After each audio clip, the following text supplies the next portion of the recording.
Hello 18! Welcome back to my channel. Thank you for clicking this video. Usapang posisyon tayo sa 1Z Entertainment. Na-promote pala si Julian De Dios or Yani from Chief Operating Officer o COO. Ngayon, got a promotion. Naging CEO na, Chief Executive Officer. Habang si Pablo ay naging presidente ng 1Z Entertainment. Dati na palang CEO si Pablo. Ngayon, promoted siya as president sa 1Z Entertainment.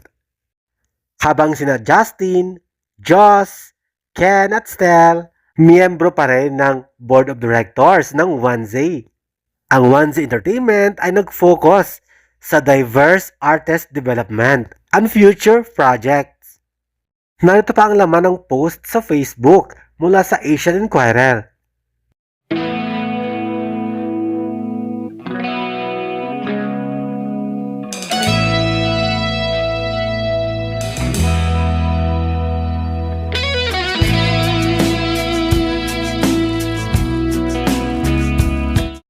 Nag-match sa Google ang sinasabi ng Asian Inquirer na na-promote si Yani from COO to CEO. Kaya naman, let's be happy for Yani as CEO at kay Pablo bilang presidente ng 1Z Entertainment. Congratulations!